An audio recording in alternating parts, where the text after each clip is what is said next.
Hello, ladies and gentlemen of YouTube, and welcome to another episode of Fanalysis, Star Wars. I'm Reti4, this is Jedi and Antoine. Hello. This is Evan Never 95. Rated T for teen. This is Jen Sarai 1. Leadership is a matter of intelligence, trustworthiness, humaneness, courage, and sternness. And this is Antoine Bandele. This is my favorite podcast in the Citadel. We're doing that today, right? Yes, No? we're covering Mass Effect. No, Sort day. of. One Well, day I soon. mean, it could be argued. They sort of turned it into Interpretation. that, didn't they? With the dialogue wheel. But anyway, so today we're talking about the cinematic trailers developed by Blur Studios, I think it was, for the MMO Star Wars The Old Republic. The reason that we decided to do this in brief was because the topic came up during one of our other podcasts where we were discussing a comic book, and we got into a discussion about our preferred portrayals of the Force, specifically in terms of combat. But when we opened the floor to that discussion, we decided we should probably see if the audience wanted to hear us just talk about the trailers in full, and they responded with a resounding yes. So here we are. We're talking about the trailers today. So the first question is, what was each of our intros or introductory experience, I guess, to the various trailers? Who wants to take that one first? Before we do that, we should just quickly summarize. In this particular video, we're only covering the first 3 trailers, Deceived, Hope, and Return. We will be covering the Knights of the Fallen Empire, Sacrifice, and Betrayal, was it? Or Betrayed? I think it's Betrayed. I'd have to check, actually. I don't know. We'll be covering those 2 trailers in a follow-up video because we find that these first 3 trailers fit together very neatly as the story of Darth Malgus, whereas the second 2 trailers are focused very specifically on the whole Fallen Empire and everything around that. So yeah, there's also a massive gap in release date. Yeah, that's the other thing. It's about the kind of the release era because they were both kind of sets were definitely released in very different times for not just Star Wars but the actual MMO itself. It had gone through a massive rampant change at that point. And our introductions to those trailers are wholly independent of this one. So it felt right to kind of separate them and talk to them in different ways. But yeah, so who wants to lead with their kind of introduction to these trailers? Because it was certainly an event when they kind of just took to the internet one day. Well, they certainly didn't come out all at the same time. The first one was Deceived. That was like way back in 2009. Yeah. Even though there's a chronological story with all of these, they actually released the first 3 in reverse. So each one steadily goes back in time to the start of the Sith invasion. Which I remember And being these very three- confusing at the very start when you didn't have the full context attached. And you're like, wait, what? What's happening? It took a while to kind of piece it together, which is one facet of it. It's kind of strange, but I imagine the reason they did that is there was a lot of supplementary material based in the era after Deceived came out, which is obviously when the game takes place. So they probably wanted to start from as close to the game's timeline as possible. I think Deceived probably has the best little snapshot. Okay, it's good guys versus bad guys. You know what I mean? Like, because that's really what it looks like in terms of factions, because you have like a Sith faction invading the temple. Which one do we even want to cover first? Is that the first one we want to go with? First one of the release date. What were your introductions to that, guys? My first introduction to the Deceived trailer was when it came out back in 2009, obviously, and I was in school at the time, and I remember first watching the trailer on the school computers between classes, and, well, between this trailer and the early seasons of TCW, before the show did anything that actually pissed me off and I still liked it, I was very, very happy to be a Star Wars fan. It felt like everything was on the up and up, so very exciting time when this trailer came out. What about you, Evan? Yeah. My introduction was actually when they announced it on the official Star Wars website. This was back in my, forum perusing days, back when the site usually used to have those little chat sections. So they had this big logo, and I saw this character because it was a picture of Malgus, and I was like, yeah, this Darth Vader-looking person staring blankly at you with the Old Republic logo on it. And needless to say, it didn't take me long to go and search out the trailer after that, and it was very exciting. And like Connor, I definitely felt happy to be a Star Wars fan that week. That's for sure. I can't put into words just like, I mean, even though this wasn't like very well capitalized on, in my opinion, just the excitement of seeing the Old Republic touched again as like a massive fan of those 2 games. Like that's what I was excited about. Was like, oh my God, I love those 2 games. And this is like a direct continuation of it. And this is well before things like the Revan novel or whatever were released, so we didn't know anything about what the story was going to be. We just knew, ooh, they're going to be talking about those characters again. Hopefully, that's amazing. And it's really cool. Like I don't want to be pretentious about it. It's a cool. It was a fun thing to see, and I was like, for me, it was just a snapshot of God. I wish Anakin did that in Episode 3 when he invaded the trailer. Yes. Like that's what I was thinking. So it was just instantly comparing to what I wanted. But I don't have very deep thoughts about it. But as a massive fan of KOTOR, I just couldn't believe what I was seeing at the time.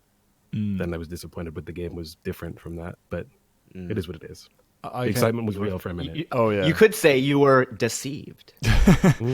I came into it from just seeing it on YouTube one day, kind of, oh, what's this? Click, and basically spending the next however many weeks of on and off rewatching it, along with all the trailers as they came out individually. It's as Matt said, they're just really, really cool, and I think we can all agree that they kind of live and breathe what it feels, the right kind of feel of Star Wars. I know all of my friends, for one, want a full film series with this kind of presentation Style. And, it would be way too expensive to feasibly do, but no one would complain about the final product, I'm sure. They really do a great job of representing Star Wars in a way that other kind of either be the animated shows or the live action films they just can't or haven't done at the very least.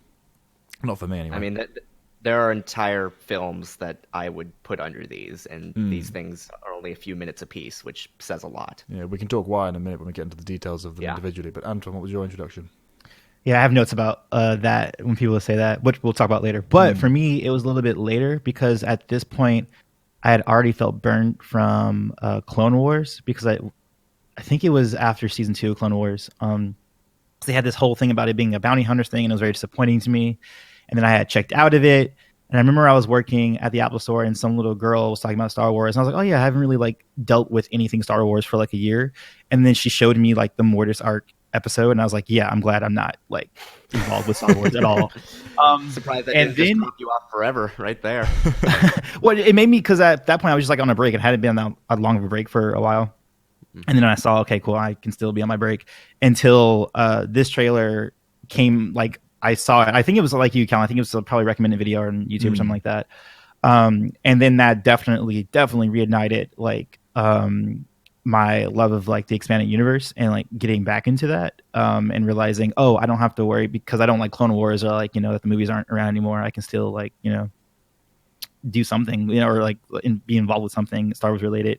But yeah, it easily became the benchmark for me for what the Force should be in combat. And even though it's animated, it could have been very easy for it to be a Force Unleashed and kind of be this exuberant sort of a thing. But it's actually very grounded in a way that I always pictured Star Wars in my mind at its height of being both these mystical Jedi and Sith, but also it's still set in a form of reality.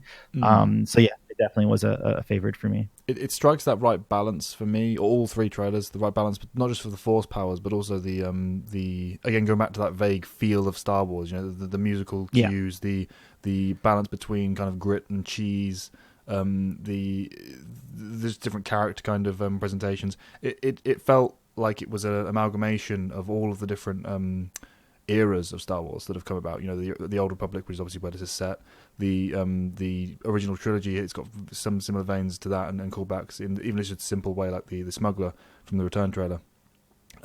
Yes, which is a good segue because I think that trailer in particular does very, very good job of being is the most Star Wars portion of it, because the other two are very Jedi focused, or a little bit with the Republic trilogy, but in terms of also the gameplay is what it was trying to do too. Is you can be a smuggler, you can be exactly. So, but at that same way, that's what Star Wars is. It's a bunch of different classes kind of coming together and going on an adventure for whatever one we're looking at.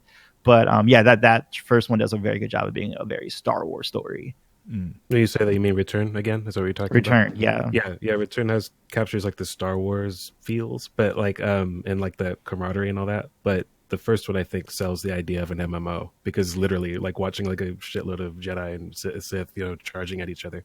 So that's probably I think why they led with that one. For me personally, any trailer, not just for games, just any sort of trailer, there's three core elements: story, what's going on; conflict, why should I care; and presentation, so cinematography, visuals, and all that.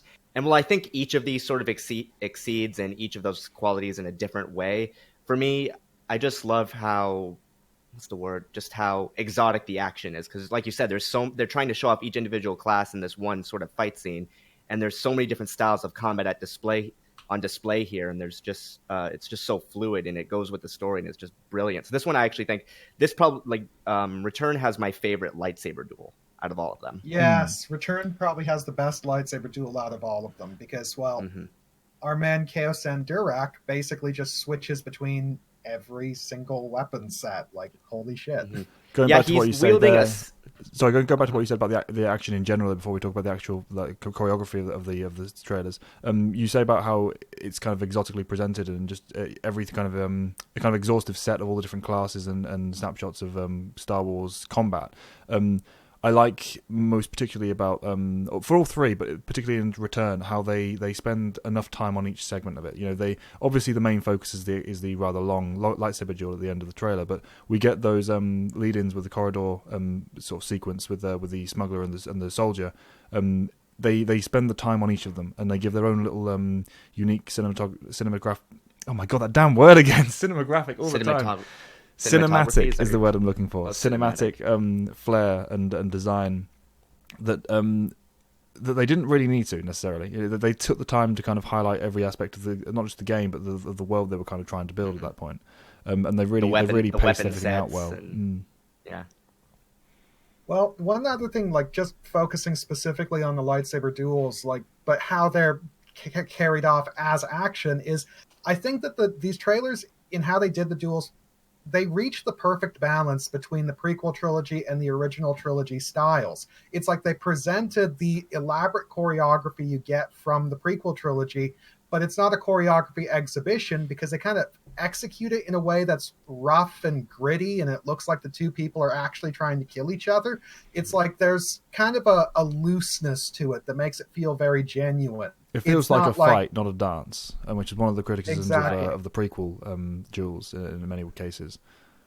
Yeah, I mean, there are sequences where it definitely is dancey. Like, there's one point where Ko and Vinnikin like hit out each other, and it's very much a dance flow rather than it being like a fight. But it definitely does have that very good balance, I think. I never criticized the prequels for that. Anyway, I'm not a stickler for realistic swordplay because realistic swordplay to me is kind of boring to watch. More often, it is very boring to watch. I completely agree. That's why I like these trailers, because they strike the balance between the two. What I like about these, short and sweet. That's what I really like about it, because every motion that they don't posture a lot. It's like, oh, that didn't work. Try again with something else. It's like immediate. Like they're very goal oriented with it, which the prequels. I'm not saying that they didn't try to do that. I just don't think it was fantastically executed. You know, there's no pinwheeling on Mustafar followed by that's exactly the thing we're talking about. Yeah, just the fact they don't break apart and say, oh yes, you have bested me, but I can do, you know, it just carries on and they fight. You know, it's cool to see. There's dynamically it's probably worth noting that there's very little just dialogue period in all of these. Like, if you took all the dialogue in all three of these, this is the only one with actual on-screen dialogue, the Return trailer, because the other two are just voiceover. It's worth noting that Malgus doesn't really say anything outside of these trailers. You know, it's very obviously the narration is going on, but it's very focused on getting across the kind of physical presence of the characters, and even we get a yell, but that's it. Yeah, even with this trailer where the different characters are talking, it's very minimalist. It's mostly relying on the presentation of the visuals, which, as you say, Evan, is very effective here.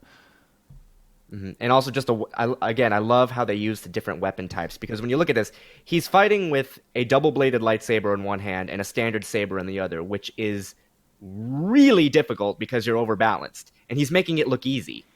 So it really just showcases this. It looks like a Jedi actually fighting. You know what I mean? That's what I mean. It showcases for the movies. You kind of this is a master sword fighter, and you feel right. And the movies you kind of get oh, okay, these are dudes who are kind of throwing sticks around, but in here it's like, oh no, that's only a Jedi can fucking do that. You know what I mean? It also seems like this is kind of impractical and not going to work for me for very long, but I know what I'm doing. I'm just kind of buying time. He knows it's not like no one should commit to a fighting style like that. So I'm just doing. I'm against two very competent warriors. I'm just going to do what I have to get Satele out of here. You know, that's I don't know what he was going to do if she didn't give him his weapon. Yeah, he might not because have even been expecting it. Yeah, but I mean, not to. He's awesome though. So I kind of would have. A part of me wants to see what that would have been if it had just been the one blade. If that would have gone anywhere. Yeah. But anyway, I love the presentation of his this is a character minor and his skill set here. Like his presence in the fight, you can very clearly see without them kind of ragging on it or shoving it down your throat with obvious dialogue or presentation that he is the superior combatant here. He is the master in the arena. And but at the same time, like you say, he's not flailing around like he's desperate, but he's very clearly kind of right flying by the seat of his pants with this fight. The two blades that are wildly impractical as a personal choice for actual long-term combat, he can make do with just let's see what I can do with these and improvise it gets that across very effectively without kind of focusing in and really throwing it intentionally at you all at once.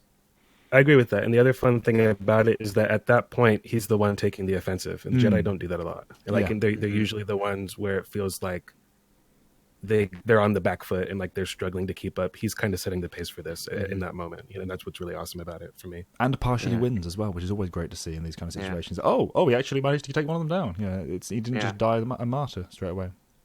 And because his fighting style is so diverse, his later confirmation as a battle master makes total sense. That's one of the great things about all of the trailers as well, is that they play into they're both setting up their own kind of precedent for what the game and the era is going to be moving forward, but at the same time respecting the kind of the background lore that we already have to different various extents. You can see this very much is Star Wars. Looking at this, despite the fact that it's bringing so many new elements at the same time, room to grow. It's a great springboard. Does anyone else have anything to talk about Return specifically, or are we going to jump over to the next trailer? Sorry, Connor, what did you want to say there? What were you going to say, Connor? Evan, you first. Sorry. I was just going to say, at that ending bit when he takes out Lord Vindican is like one of the only visual representations we ever get of Trakata, which I love. Yes, it was a very smooth move as well. Like the fact that it's just it's the reverse lunge. That's probably like my favorite kill shot, like in one of my favorite kill shots, just in the whole franchise. The camera work is especially when it kind of focuses and you just get this kind of swinging of the blades and the arcs and then zoom into his face. It's very satisfying to watch. They get the dynamic use of not just the choreography but the camera and displaying certain elements of the choreography is very effective throughout all of these. One in particular, sometimes with these CG generated stories, is that they'll not treat the camera as a real camera. They'll just have it do weird things, and to our sensibilities of watching movies for for our whole lives, sometimes that's off. It's like, no, a camera wouldn't be able to do that, but here it feels like there's an actual cameraman there and choosing the shots, and that it's very subtle art, but it's something that's actually very effective, especially in these CG generated movies. There's a lot of background work that's happening here very effectively. Yeah, this had to be like mocapped, so I'm sure that there was like a real. I was actually I found a video online that actually showed the mocap that they did for this trailer specifically, like basically the actual stuntmen doing the choreography right next to the final shot from the trailer. So, which is another more ammunition as to why this is very possible for like a film to just be made with this sensibility. It's not, you don't need the CGI to do this. My favorite part is it's like a very subtle thing. Most people are aware of it by now, but at the time it was like something that I didn't catch until like watching it like a million times. But the bit where Vindican tries to fry him with lightning, and he doesn't just like stop it, he transfers a little bit of it to Malgus. He's going to get me. Get away. Like it buys him like enough time. And just the fact at the time it was really awesome seeing basically Revan's outfit, because that's what Vindican's wearing. That was really awesome. My favorite part was the saber throw. I'm not a big fan of saber throws in general. They usually don't work for me. But there, with the kind of the blend of the cooperation and the teamwork, which I'm always a fan of, just the kind of toss between and deflecting the strike from Malgus to save Satele, I was like, oh yes, thank you, more of that. That was very cool. It actually playing as well as the initial lockup when they fight with all four coming up together against each other. The kind of the blades when they strike each opponent before separating, that as well, because we do not see enough of that in fights. The great thing about that saber throw specifically, because I find that this is very prevalent in Durach's overall style, is the fact that he's got a very kill two birds with one stone approach. Every single move he does has two purposes. Like the way he executed the saber throw, the way it started out as a legit strike at Vindican's waist, which Vindican ducked under. So he actually used a strike to keep Vindican tied up so he couldn't take advantage of the fact that I'm just going to throw my lightsaber. And while it gets across the character of Durach in that moment, more importantly, it's that kind of logic and use of time within the duel and the choreography is applied across all of the trailers pretty much throughout as a constant. You know, every character and every shot and frame is making use of the time it has available.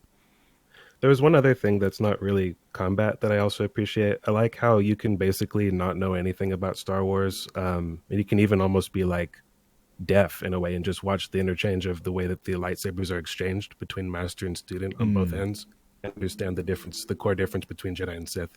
You know, Satele like willingly gives it, and Malgus has to wrest his away from his dying master. You know, I just really like that works. That's like in a nutshell what they are. Yeah, you know? This is probably the most effective trailer for that. In that distinction between the two Jedi, and well, the two orders, the Jedi and the Sith. The other two, obviously, we've got the more direct confrontation in the other two of the greater orders as a whole, but they don't get across the kind of thematic undertones the same way, as you say, with this one does. Well, you even get Malgus executing Vindicant at the very end. Sure. Yeah, The rule of two call out there.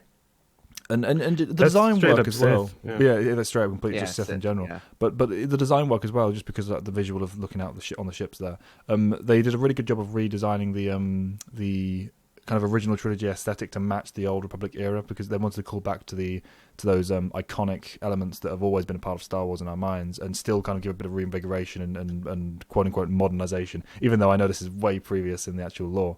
They did a good job of that. I know Star Wars has always suffered from that whole, let's just do exactly the same thing but make it retro kind of design aesthetic. Well, but this, of that, when it comes to these specific trailers in a vacuum, not talking about the MMO as a whole, which falls more flat on that regard, they did a very good job with the balance. The only On thing the I don't topic of like that- in that vein, the only thing I don't like in that vein is the way that the troopers look. They look just like stormtroopers, you know? Yeah. Which is that a segue? Do you want a segue to Hope for that? Yeah. Well, Yeah. Connor's point first, then we'll jump over. Well, the other thing I did like about this trailer on the topic of that modernization is the fact that Vindicant, the Sith pureblood, is executed by Malgus, the human, which also kind of represents the transition and the evolution in the Sith themselves, because then finally we see a Sith pureblood in relatively photorealistic fashion, but it's basically representing how the Sith Order is changing from being a culture, a people, the Sith purebloods, to being purely a competing order to the Jedi, with Malgus the human, who, as a human, basically has no connection to the Ancients. He's just a recruit. It's going back to these trailers serving as a kind of platform between old lore and new, in what they were trying to set up for the story of this era. They do play with the existing material and make it fresh, which I like. It's a nice balance of respect and kind of reinvigoration. But yeah, moving on to the Hope trailer then. Well, picking up Matt's point about how a lot of the soldiers, so the soldier characters in the trailers, are too stormtrooper-y. That's actually one criticism I do have for these trailers, in that it's a missed opportunity. They could have created a new Sith aesthetic and archetype, like for the Sith soldiers, because one of the caveats of the Empire featured in these trailers is that it's the Sith Empire from the Tales of the Jedi comics, reformed and rebuilt, but the problem is that they just copy-pasted the Galactic Empire instead of creating a new archetype that could have been more derived, and I do see that as a missed opportunity. Yeah, Do you mean the I think Republic it's- soldiers? Yeah, the- because ironically, look- the Sith soldiers look less like stormtroopers than the Republic ones do. They play more with the kind of Trade Federation-esque aesthetic with a lot of the Sith Empire stuff. The Yeah, Sith they have ones are sort of droids that- dark troopery or something. But yeah, like the clone, or Whereas- I want to call them clones. Sorry, like the Republic troopers. They look like freaking clones. right. Not even just that, but because Jace Malcolm straight up looks like right. He looks like Morrison. Tamora Morrison. Yeah. Yeah. And we all know why that is. It's because that image sells. Like, I know Right. that commercial. It's Star Wars. Like that's the Star Wars outfit there, even though it's 4,000 years ago or close to that. It's like 3,700 years, but still, it's like a long time, right? Well, Not my whole even a response- Mandalorian.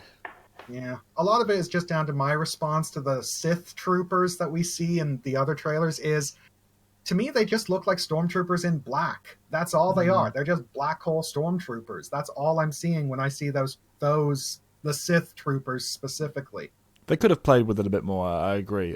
But like Matt says, it comes down to the whole marketing thing. They need to be instantly recognizable as their iconic versions, just with a twist. So it's just comes down to taste with how far you wish they could have stepped away from that. Yeah, I'm thoroughly convinced that's the reason why Malgus has like a breath mask. And looks Well, no, very that's literally they've literally released statements saying that they wanted that character to echo Vader. And it's like everybody's mouth has to be fucked up. Like his Dark side jaw is bad. Which Yes, ironically it happens works. in this trailer. We see Right, the origins of how he got his respirator. Chop off Malak's jaw, Revan, and like just everybody has to have like something wrong with their face. But yeah, it's just it's because it sells. But Hope trailer. First We thing start I off with was some gunplay on Yeah. Alderaan, which is we don't get a ton of stories set entirely on Alderaan, so that's kind of an interesting. Well, you most can. of the Most of the time it's dust, or it's just Yeah, not like it's not relevant. It's not a on the warlike galactic planet. stage. Yeah, most of the material we have for Alderaan is from this era. They play with it quite a lot in the game and the surrounding story. But the setting of it was very nice. The visuals, because it's a very different environment than the other two trailers. Obviously, they were different by themselves, but one was they're indoors, so that the actual solid kind of framing of the ship or the temple, both relatively one note. Whereas here they're playing with actual fauna and forest work. So it was very, very beautifully animated. It's a lot more of a striking color palette, which makes things stand out a lot more. So you could probably track more of the details in this one a bit easier. Mentioning that the kind of color palette and the how bright it looked and the vibrance, I liked how the kind of tone and the tonal shifts between different moments in the trailer as the kind of tone shifted from like this new build up to the ambush to then to the gritty response to, oh no, we've failed, and then the reintroduction of Satele and the hope kind of note at the end. The trailer does focus in, and the way the cinematography and the kind of animation is done and handled, it does keep with those kind of emotional beats. I thought it was very effective in both color and camera movement and all that jazz. Music even. To add to that presentation, music, sure, but also the sound design. You mentioned Satele coming in. I like it's like a missile. I love that moment. Like you can kind of hear her coming before you ever see it. It's really cool. Just especially again her appearance. She it wasn't instantly confirmed that she was a descendant of Bastila and Revan, but she looks just like Bastila. Or she looks like what's her name, Kate Beckinsale, rather, who everyone said looks like Bastila back in the day. But yeah, so it's like it was just, these were fun to watch at the time. I remember because of your brain like trying to like YouTube is different. Like people didn't have 1,000 videos speculating about everything Star Wars back then. Like there wasn't all that hype train stuff, like where people just pump out videos about theories. So it was fun just to do with your friends or personally and wonder like whether that was true, and it turned out to be. So that was fun. And she's awesome. She's just kind of I don't know how to put it. Sith troopers and Sith lords and alike. She is awesome, but what's even more awesome is Jace just like taking on Malgus head on. He is too awesome. Infeasibly awesome. That was the one thing. That was the one thing I remember people complaining about when these came out. Was like, how's that lowly trooper going to take on like a Dark Lord of the Sith? And like people were all up in arms about it for like a little while. And he does it like once it gets to him, he's like, oh wait, yeah. Force. Oh yeah, and yeah, like sure. it's about to get destroyed. His initial charge, he just gets swatted away, but it's not till later where he actually gets any damage dealt. The amount of complaint and the reaction that people gave to it was definitely too much, but I can understand the foundation for it, because he is it doesn't matter how you look at it, he is unfeasibly effective in that battlefield. He rugby tackles like two Sith over his shoulder before he even reaches Malgus, resists the lightning that fries people instantaneously in other instances, like pushes up and has to get forcibly thrown away, and still gets back up and brings up the fight and charges him again later. Like it is ridiculous. But that being said, we don't really ultimately care because of the presentation of how it was done and the impact of his character. He's not some nobody. He does actually have agency in the greater story. So I can easily buy it or easily accept it, no matter how much it is ridiculous. It's easier when you consider his skill level. Yeah, it's like I think okay, he had like some kind of shield generator that worked for a while against the lightning, and then that was no good. But he was definitely going to lose, if it came to that, right? Which he did.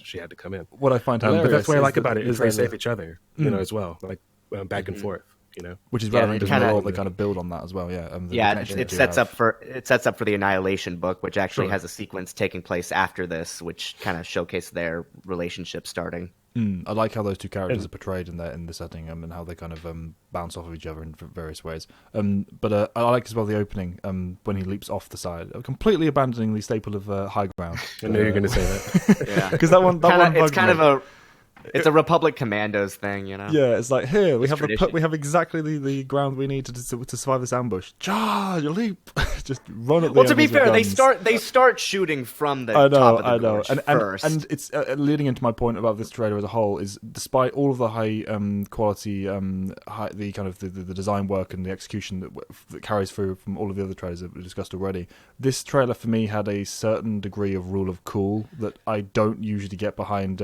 personally. Like the oomph of the moment with Satele when she lands in the slow mo and the blast of the force power and the shots and the execution moment with the Sith kind of getting ready to execute Malcolm. I found it all so effective. Like the way they paced it and let it breathe, but before jumping onto the next cool moment and then jumping onto the next cool one, they did it in a way that bigged up each individual moment without it just being a constant. Okay, this is just over the top. Let it, they had that nice balance between grounded and crazy. When does it come to Star Wars for hard fantasy? Or hard sci-fi. It's definitely space fantasy, and this definitely plays into that. And I think that's fine because that's what Star Wars should be. Precisely, yeah. Right. And it strikes that right balance. You wouldn't be able to track what she's doing without the slow mo because of how quickly she's moving. And I like a lot of what she did is not a kill shot. It was just disabling somebody. Like she'll chop somebody's tendon on the back of their ankle so that they can't move. She doesn't actually kill most of those. The only one she probably killed was the first one if she broke his neck with the kick. Everyone else she just disabled. She didn't actually kill them. It's just so effective that the kind of balance they strike, because yes, this is the more extreme version of the trailers, in terms of what they do with the powers and how they're pushing the action in general, but it's still got that balance between the grounded and the crazy. It's not going to the level of Force Unleashed or the Clone Wars micro series. It's still got relatively grounded roots, even for people who are as powerful as these guys are, as we find out later. Oh wait, no, she definitely. The only time I would say the only time I would say that is broken is when she catches the lightsaber. That for me, I like Malgus's reaction there. That to me is as extreme as it should ever be. That to me, that's as far as it should ever go, and that's fine. Yeah, that's the light version of lightning for me. This god level power I have, because when that happened, the people complained about that. There was one guy I knew, it's a cortosis glove or something. Jedi can't do that. I'm like, why can't they do that? Yeah, why? She's just suppressing the energy from stabbing her, which I think which is extremely advanced. And that's something that's even been introduced in the past with the book I, Jedi. Many instances throughout the EU, but she's not a rando Jedi either. This is the Grandmaster. She's about to be the Grandmaster. Or no, she already is the Grandmaster. She's a way off from this point. Not yet. She's got a little bit to go, but she's definitely one of the top tier of the era for sure. Yeah, she's in line for it. It's not just the average person that can do it. Bloodline. Yeah. My response to that power was just so that wasn't lost, because it was a lot of people talking at once. What he was saying is that she comes from the right bloodline. In case you didn't catch it in the moment. Yeah, that came through. Don't worry. Yeah. Sorry, Connor, you go. That's okay.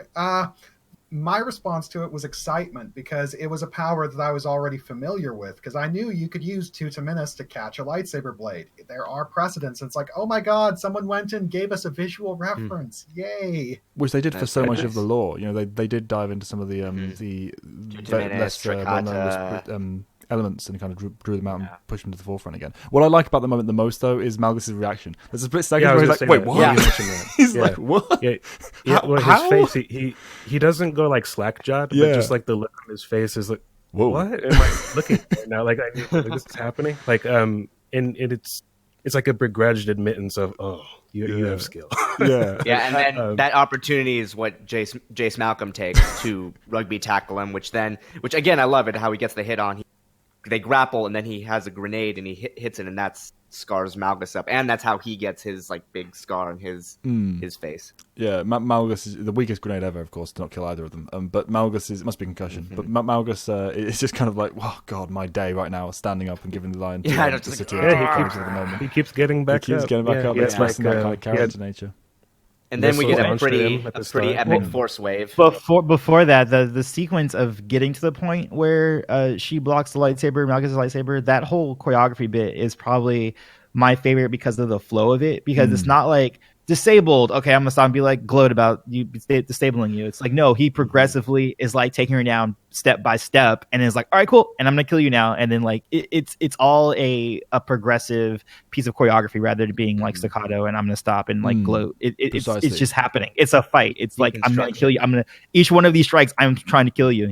So it flows, that was all very good. It flows and it escalates in that in a very well paced manner. But as well, the motion, again, going back to the arcs of the lightsaber swings, when they leap up onto the log and kind of start that kind of back and forth duel for the brief moment, the way the kind of camera pans and the way that the actual moves are played and the time given to each the delivery of each blow, it works in, like, if you can almost imagine the circular arcs of their movements being the beats of the time between the cuts and the strikes.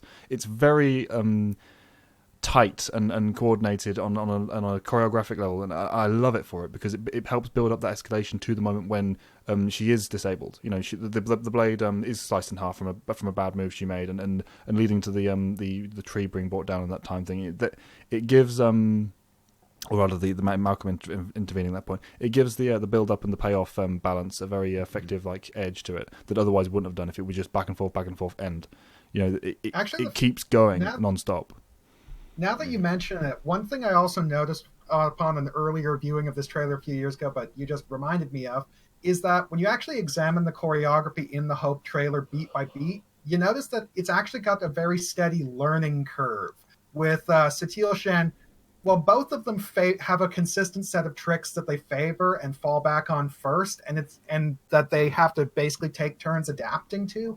And I found that the fight plays out almost like an arms race, where they're constantly trying to pull out a new trick, but they can't afford to rely on it too much before the other guy adapts. So they got to keep. It's kind of a push and pull race to the top. It's got the kind of conflict of the tension of the conflict is there, like, throughout. It doesn't start off with one person completely dominating the other. It starts off straight away. They're both evenly matched, and they progressively get more tensely evenly matched in different ways moving forward as the fight escalates, choreographically speaking. And it's just non-stop. There's never a moment here where I'm thinking, oh, okay, well, this is 10 seconds of fluff. I don't want this. Move on. It's the entire fight, like, from start to finish. And that's why so many of us did just go back and rewatch these non-stop. Every frame is enjoyable, which is a truly a fantastic feat.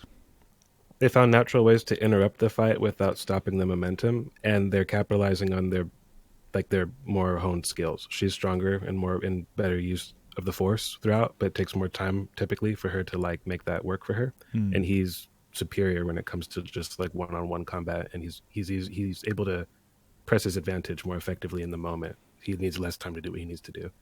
And like they change the terrain a bit without stopping the fight or just moving it to somewhere that they just wouldn't, like on top of like a bunch of pipes so they can do a cable swing. Yeah. It's not silly. That's the biggest thing I could say for it. It never gets silly for me, even if it's outlandish and fantastical. And it takes the time to do things that make, going back to the kind of gritty side of it, more logical sense from the environment as well. Outside of the combat, when the Sith is getting ready to just execute Jace, I like that it's not Malcolm. It's not Malcolm. It's not Malgus. Sorry, Malgus is in the background looking at him. He's executing someone else. He didn't take the time to kind of wait while this, because the battle has clearly been fought while Jace was out of it. So time has passed. He's dealing with someone else. This other guy is someone who picks him up. It's not like a gloating, "Ha, look, I have you now" thing. It's just, oh, there's that guy I took out earlier. You're about to die. It plays with the kind of the fact that this is a battlefield and makes use of that. And I love how Jace has like no fear. Satile's entrance. Yeah, sorry. And yeah, no fear. It builds up the characters all the time. Even as he's like getting for the swing, he's just like, it's just like, fine. If this is to be my day, and then entry of Satele is just so satisfying. And yeah, like I said, the rule of cool and the oomph behind it here is just ceaseless, and I love it for it. Does anyone have anything to say about the Force Wave? Yeah, I was going to say like the same thing there. Because, like, well, I mean, yeah, but I mean, it's also just the same thing, like where Malgus doesn't give the satisfaction. It's like, fine, like whatever, but I'm not gonna just like submit. It's like he can only push back so much, but like it's what saves him. His body's like a wreck afterward, but he's alive. Yeah, he's just raging against it. And again, it goes back to that whole reflection of the Jedi and the Sith. She's calmly just pulling up the power in a kind of steady way and then releasing the giant wave, and just, this is what must be done. And he's just like, nah, screaming in defiance of it. It's a good kind of like mini capsule of what they represent on each side. I really like his voice. I forget the actor's name. I think it's Jamie something, but he did a guy named Azkul, who was like a villain on Dantooine in Knights of the Republic 2. He had an awesome voice, but was kind of inconsequential. So I'm glad they brought him back to make him an awesome character again. The funny thing is I can't.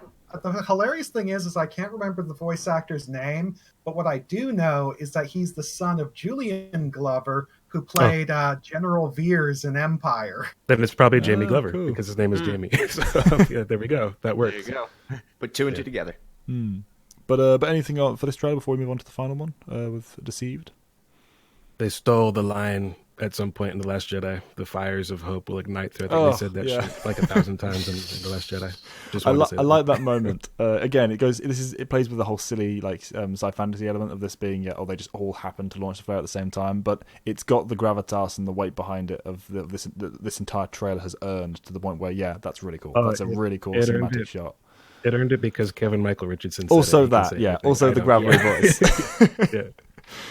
I wish I had that level of just delivery on a line like that. It's just great work. But yeah, moving on to Deceived then. Yeah, Deceived is pretty good. The thing I liked most about it is the standalone novel that came off of it, the offshoot, because also titled Deceived by Paul S. Kemp. So while Malgus is cool visually, like off the bat, you're just like, oh my god, this guy's cool, and the way he fights so awesome. But what really got me into him was the book, because like his philosophy, within the dark side, and like what he was dealing with like the politics of the Sith and stuff like that. Like I was like, that's when I really really dug Malgus, and so that informed a lot of my second, third, and fourth and fifth viewings of the trailer. Was what was going around with that novel, which I think we're doing at some point. We are covering it at some point, for sure. At the time that I first saw it, I saw this when it was like new, because again, rabid KOTOR fan. I was like, oh my god. So at the time we didn't know anything about Malgus, like not even his name. At some point, I'm pretty sure that his Wikipedia article had like the wrong name listed. Oh my god, what was it? What was it? The worst Sith name ever, which I thought was, that's terrible, and it turned out that that's not his name, but it is his boss's name, Darth Angral, A-N-G. Angral. Wait, that was his boss, or do you mean his like? Yeah, Darth Angral, boss, his commander. Yeah, in the book, his commander. Okay. Yeah, in the Deceived novel, they have not really a standoff, but like a. That's probably a name that I probably read over, because there's some names in Star Wars I'm just I'm going to read over that. I don't have time. He's only in one scene. Yeah. If you're important, you'll come up again soon. I was so bummed out when I thought, that's his name. That's lame. But like, it's not his name. His name's Malgus, which whatever. But yeah, so we didn't know anything at the time that this first trailer came out. We didn't actually know he was anybody. It could have just been promotional material, like right, just like, there's a Sith, here's a Jedi, they're fighting. Yeah. Yeah. So it was kind of fun. As soon as Hope came out, I was like, I had to actually convince a friend that it was the same Sith. He's like, no, he's a different guy. He's got like no face mask. That's because he didn't need it before he got wiped out. Keep watching, you'll see why he needs it. Yeah. But no, so it's like at that point we're like, he's gonna be somebody. He's gonna be like our Vader or somebody. But it took until the second trailer for any of us to know that for sure. While we're on the subject of Malgus, I like that while it clearly was in terms of the visual presentation supposed to be giving heavy callback to Vader. That was what they have actively said they were trying to do. I like that he isn't just Vader light. He's very distinct as a character and completely a step apart from what Vader is in the lore. So they made him his own character, and they kind of gave him that. They had the space to work with this new Sith. They gave us someone new, and despite the initial kind of idea of a callback being the spy. Yeah, his philosophy is almost like a dark Qui-Gon Jinn more than anything else. Yeah. Which, again, very unique for the Order. Mini tangent. It's the fact that Malgus's philosophy is pretty much the direct antithesis of Vader's, because Vader is very much a fallen Jedi Sith Lord who still adheres to Jedi philosophy. He wants to impose order, whereas Malgus is pure Sith Lord. He's all about the strength of the individual, to the point where he's basically pushing for a more liberal government that allows for more individual freedoms. He's almost a religious zealot, really, as well. Seriously, he worships the dark side. Which you'd think would be a theme that comes up more in the Sith Order, but it really isn't. It's very much the order of the kind of the works. Whereas here he very much plays. You get that more with the Jedi. He's kind of the Sith kind of view the Force as more of like a subservient tool, whereas he's kind of like, no, the dark side is everything. It's similar in Bane. He's more immersed in it, basically. Again, kind of like Qui-Gon. Yeah, he is similar to Bane. Not quite the same. I know you didn't say that, Kellen, but definitely he's basically the Bane of the era because of the fact he's like, Far you more guys so are than doing Vader. the dark side wrong. Like this is the way you're supposed to do it, and it's kind of aimless. So like the goal, the conflict is the aim in itself because he's just that. He's just reveling in submissive it. to the dark He's side. reveling in the what the dark side has given him and what it to him represents. And the frustration of the fact that other people don't seem to be getting it. That's a big part of it for him. Well, But yeah, one just of the- But it's, again, it's just a really interesting character to have brought into the trailers, though, because obviously we didn't know this all at the start, but they had this in the back of their minds at the very least. You can look back at these trailers and think, yeah, that fits what we're seeing right here. This is clearly someone who's reveling in the combat. Well, one thing especially I do when you notice read the is, novel version. Sorry, Connor. I think a lot of it also comes down to the motivation of most Sith compared to what Malgus's motivation is, because most Sith Lords are very caught up in their opposition to the Jedi, and the Jedi who believe that the Force is above everything, the Sith are like, no, fuck that. It's the source of our power. It's our tool. We use it. And because of that, the Sith Order is defined by its opposition to the Jedi Order and does not stand alone. Malgus represents a Sith Lord who actually does stand alone and views the truth of the dark side as a self-evident. Despite his opposition to the Jedi, his ideology is not in opposition to the Jedi. The Jedi don't matter to him. He'd be the way he is whether there were Jedi or not. He's just looking for an opposing force, not an opposing philosophy to combat. It is just conflict for Yeah. him, which is again, fuels his desire to lead this charge into the temple. Which, getting back to the trailer itself, it starts with the Sith just walking into the Jedi temple, which, needless to say, which is a bit odd. It's like, why were three normies sent out instead of there's Jedi? security. There's security. He just butchers them. He just butchers them. Security quotation marks. It was a bit odd that he just walked in, like very suspicious individual, walked straight through the main temple gates, and okay, I guess now we'll intervene while we're inside. Yeah, it was a bit odd. It's explained in the Deceived novel that most of the Order is off planet right now. But if you just went into this just like that, why are there only like a few dozen Jedi in the entire temple? Yeah, but as with all the trailers, it's one of those things you can just you don't care. Who No, it cares doesn't about break that it very by minor any blip chance, because yeah. of what you're actually seeing. In the presentation of it, it's so effective. Yeah, I'm glad that It's they just from a do story eventually explain standpoint. it. That's all. Yeah, I'm definitely glad that they do eventually explain it because For that is sure, a yeah. question he answered. But I also like how again it's not very focused in the trailer, but basically every character that does something memorable is in the book. Like even the one that slams the ground and makes like a shockwave, that's his rival. That's a Madras. character. Yeah, his lover, the Twi'lek, Melina, I think is her name. Go hide behind that pillar. It's basically her extent of the over Malgus in the trailer itself. Kinda, but like she's in the book, she has like a role. Oh, for sure. And like the Venzalo, of course, is like he's short Aaron lived. Lanier's master. Yeah, he's kind of like got like a Ben Kenobi vibe, in that he's not in very much of. We don't see her with him ever, I don't think, but his example or like who he was in life very much guides her path throughout that book. So it's nice seeing him in action so that you can understand who she's constantly alluding to when the time comes. He's even referenced in the game as like he kind of went down as one of Malgus's most famous kills. Understandably, because he does a pretty good job in the in this sequence. Yep. And just going back to what Matt was saying earlier about how this trailer basically presented a very clear good guys versus bad guys, and it's like a lot of what Malgus does is, well, kind of what he wanted to see Vader doing when sacking the Jedi Temple in Revenge of the Sith. And that's one thing that kind of made me realize that all three of these trailers, but this one in particular, kind of represent almost a fan-made what the prequel trilogy should have been, rather than what it was. Because what everyone wanted to see, what everyone thought the prequel trilogy would be, would basically just be more true Star Wars, with the Old Republic basically being taken down by the Sith Lords through conquest. Whereas instead, we got the political intrigue. Well, at the very least, it's what it could have been, even if they don't think it's what it should be. They were very clearly playing with the building blocks that they've been given by the prequels and original trilogy both.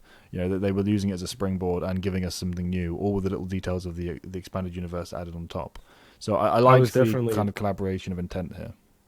I was definitely really bummed out when Order 66 or Operation Nightfall basically all happen they off cut screen away or from it. mostly Yeah. off screen. Yeah. And same with the War, Clone Wars and 2 is all Yeah. off screen. Yeah. It's like, what do you guys do? At least This is give us not- a yeah. montage. You I didn't have can't. to give us Yeah, like everything. to this day, I can't believe that the most we ever get for Operation Nightfall was in the Revenge The of the game. Sith game. Yeah, it's Yeah. like, And that Which took is it not a way bad over the game. top. Not a bad Yeah. game. Don't get me wrong. It's a Yeah, fun it's a level, cool but level. really, But it is over the top, and it's kind of ridiculous some of the things you have to do. Yeah. because it's video gamey. Yeah, that's the what problem. setup Yeah. is. But at the same time, it does fill in a few of the blanks. That's nice. I quite a wish few he- actually. Yeah. That and Battlefront spearheading, as well. like an attack on the temple, and there was like a few of the council was there, and he focused all on them. So I'll take these ones out. The rest of you like do the younglings and whatever. He goes straight for the younglings. It seems like, like Yeah, in the movie, it makes it look like you know what, you guys do all the hard work.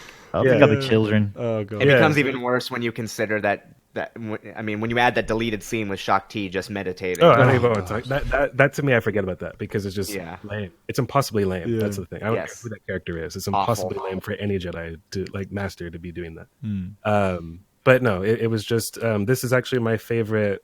Just the cadence of the fight because there are things I like about like what KO does or what Satele does more in terms of like, oh, that's more impressive, or this is like something that probably outside of Vanzello's purview with like the giant Kamehameha wave. But just the moment it starts, it never stops. You know, like and even when other people get involved, like Malgus is like throwing like a lightsaber at him. Like so, even though he takes out 2 Sith when he's like on the back foot, he still has to immediately leap away from what could be a kill shot.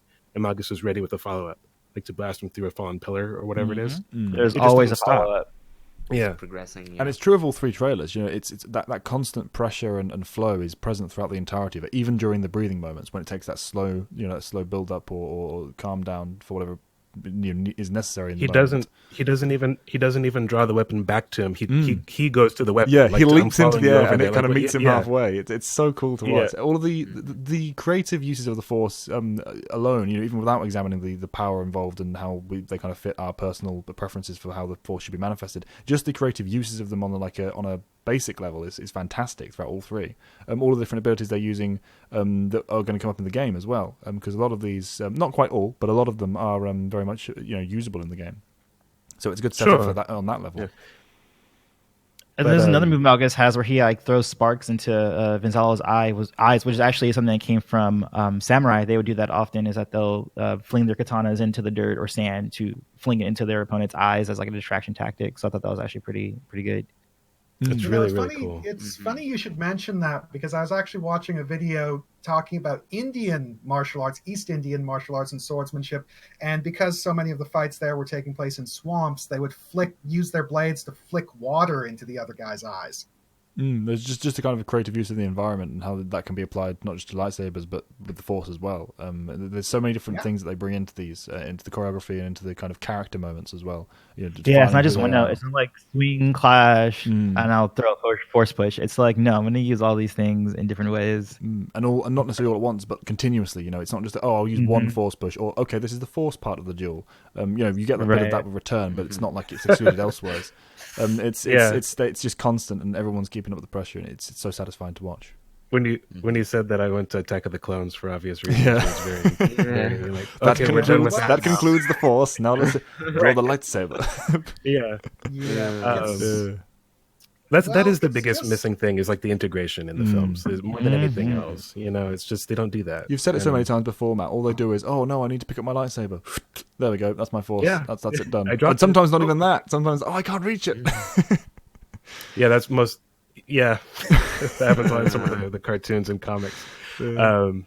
But anyway, I'm not even asking for Force abilities to constantly be presented as like God tier Super Saiyan, Right. blow everything I actually up. wouldn't dislike it if we it happened. actively don't want that. Yeah. Right. Yeah. Just use the abilities consistently. Account for what these characters can do in every situation and actually include that. Like, there's a reason why Darth Red has become one of my favorite Sith combatants. He's not even that powerful, but he uses his powers so bloody proactively. And it's exactly that sort of thing that we see in these trailers, and it's exactly that sort of thing that makes these trailers so great. It's just cool It's to a watch consistent and makes thing, sense. It's the internal logic of the universe at play, so it fits every aspect of what you would want it to work. It's not just the rule of cool being needed to make it engaging and exciting. It actually fits the kind of the world they've built. It just so when it's not there, you're thinking, why are they not doing this? It's just and there's no answer for that. So it creates big problems, both tonally And even the and small emotionally. thing, because before I fell off of the EU, one of the last things I had read was the Bane trilogy right out of high school. And one thing that Malgus does is like after he does the Force, the saber throw,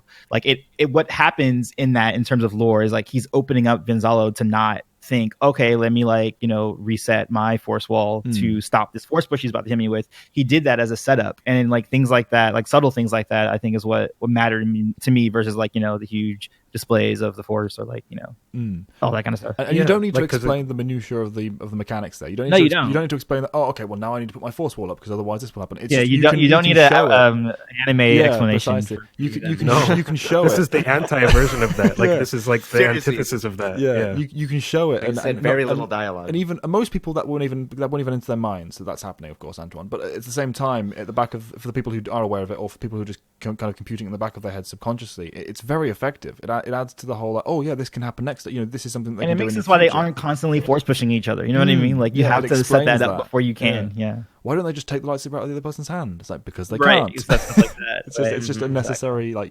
jump of logic that needs to be explained. But yeah, it's so effective throughout, non-stop. And before anyone asks, we will cover the Bane books at some point. Yes, because that was brought up. Yes. So that means comments will come saying, please do the Bane books. We will. That's a must. We will. I mean, that's after the first little run of the TPM, right? If I'm not mistaken. But the people don't know that. They don't know. Oh, okay, never mind. Sorry. The people. Spoilers. But is there anything else you want to mention on that last trailer then, or before we jump into our favorites and stuff? So there's two questions. This one, I don't know if we have more to say. But, one of the things in the notes was, what do we think of them overall? I think we've done that. What do you do for you? So I think we just go straight to what's your favorite trailer of the three? Individually, we'll give our answer to that. Who wants to go first? Yeah, so who is going first on that one? It would be Deceived for me first, then Return, and then Hope. Deceived mostly because of that infight and what it's tied to. I think it's definitely like a bias thing. I'm not looking at this in the vacuum of just the trailers, but what it means on a broader term. Sure. Similar to how I kind of think about Revenge of the Sith as like a bigger thing, not just like the movie in a vacuum. And then Return, definitely because it does fill out, I feel like, what the game was trying to present. And also it feels like the most Star Wars-y to me in every aspect, not just with like force combat or just war aspect, but bringing in that smuggler did a lot for me as well, which we didn't really talk about so much, the smuggler's plotline and him having basically the Millennium Falcon or his version of the Millennium Falcon and all that stuff. And then Hope is just one I just don't return to as often. And that's the only reason. It's not even because I don't like it. It's just I don't return to it as often as the other two. So okay. Yeah, my opinion's exactly the same. I mean, for me, it's like I said before, aspects of a great trailer: story, conflict, visual presentation. And for me, it goes best story, Deceived; best conflict, Return; best visual presentation, Hope. And yeah, kind of got dethroned maybe with like the later trailers, but of these three, yeah. Oh yeah, man. The visuals. Yeah. Oh my God. We'll get to that when we cover those. We have a lot to say about that one, but yeah. Yeah. I've got to deviate just a little bit. My favorite trailer is very much Return because, well, Chaos and Durach made a great impression. That lightsaber duel is just so bloody awesome. But with Hope and Deceived kind of tied for a second spot, like pretty much right below Return, like they're all really, really great. It's like I can say that Return is my favorite, but I can't say which I prefer over Hope and Deceived because they're identically different. For me, Deceived is definitely my favorite one, both because of the book and because it was the first one and like confirmation that they were working in this timeline or this spot in the timeline again. And that last fight is just it's I can watch it like multiple times in one sitting.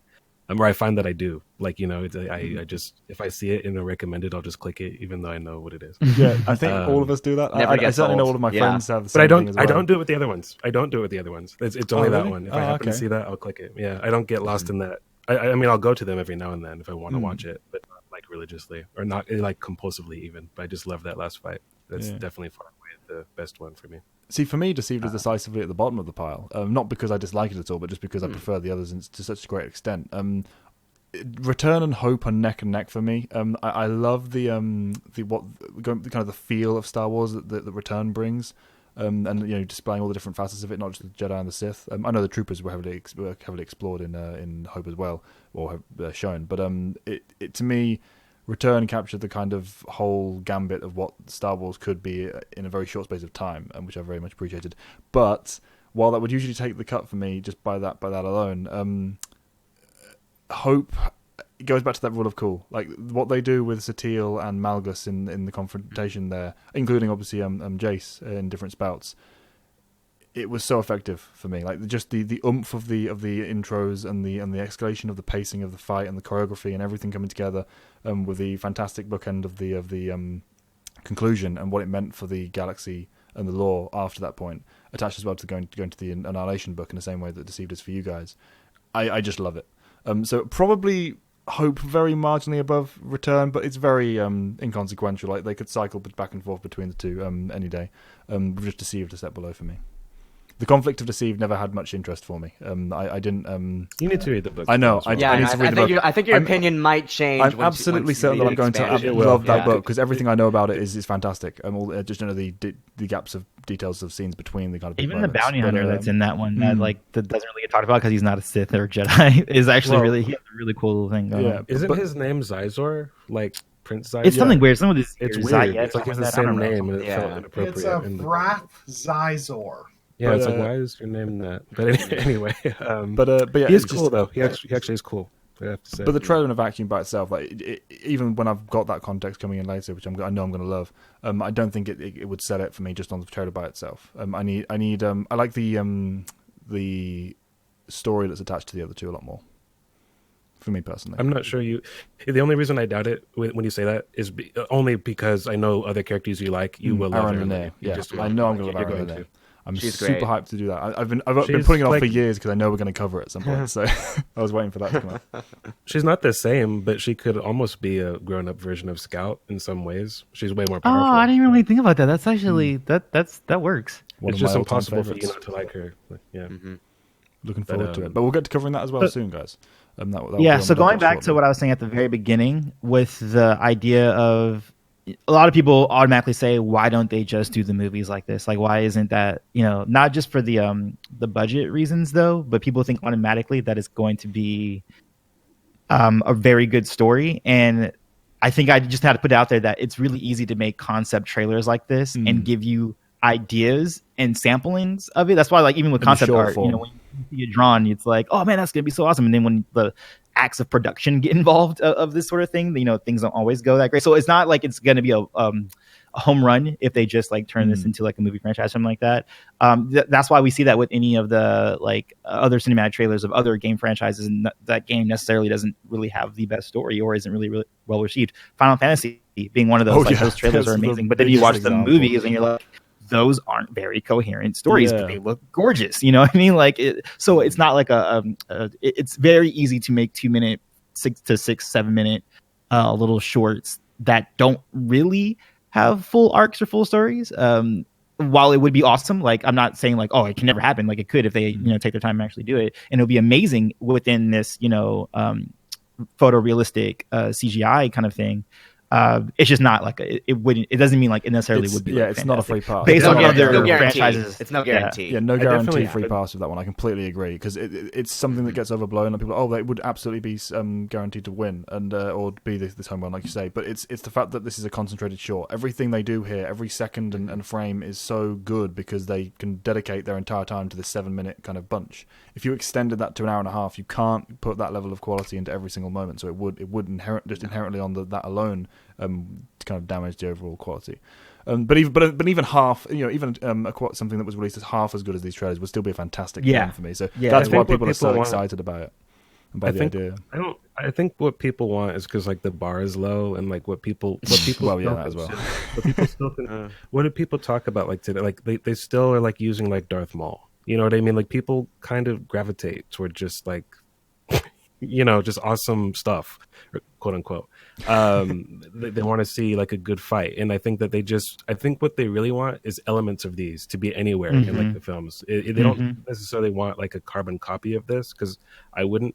But if action like this was in the Phantom Menace, which has like one of my favorite fights anyway, I would be like, oh yeah, that movie was kind of boring. But you remember that one part when this happened? Which is kind of that is kind of what people talk about with the Phantom Menace, but it was more And that's consistent. what I was hoping for too with the new trilogy. I was hoping that it would have been like, you know, like this. I was like, oh man, I can't wait for them to do that, and then they didn't, and I was really disappointed. And even putting aside all of our common issues that we've spoken about many times before with the new films, even just the fact that they go so solidly into the original trilogy side, these trailers are so adored because they play with the concepts and the kind of the feel and the tone of all facets of Star Wars, all the different eras, original trilogy, prequel era, and Old Republic. Obviously, this is solely in Old Republic, but it draws on the other sides. Whereas the new material is solely trying to ride the wave of original trilogy. It doesn't appreciate the greater scope of Star Wars, and these trailers just do. Like, you can feel it. Well, it's because they making it more accessible for everyone. They reaffirm the richness of the universe. Like when you're dealing with these abilities, this imagery, the way that it looks, like just like the setting, it reminds you, yeah, it's possible to tell compelling stories here. And after the prequels and even these sequel films, people still crave that. People want like a really rich thing that they can dive into. And I think it's hard to make like a movie that pleases everyone. It really is. It's impossible, really. But it's at the moment, I don't know if they're pleasing the majority of people even. Though, I mean, Marvel is doing a pretty good job of pleasing most people, and it's it's possible. Can be done. And that's despite the flaws that people acknowledge with those films, because even the people who love them aren't giving them free passes on quality. It's one of the reasons I like that franchise. But yeah. Maybe we'll get to something more of this. Good use of music. Like I have to say, all throughout. Even the stuff that isn't original music, it's just using the stuff from. Well, Duel of Fates works very perfectly because it is supposed to be this operatic, huge order against order thing. So it's like, oh, this is a very appropriate score for this moment. That's a lot of people's favorite tracks. I'm a sucker for Anakin's Dark Deeds, which is another reason why Deceived is awesome, because it ends on that. And Hope, that bit where like Satele blasts him, that's game music. They composed that for the game. It's like the awesome Star Wars operatic sound. Oh, have any of you guys actually played the game? Like, how many of us actually? I've never. I've played it. I'm not into MMOs at all.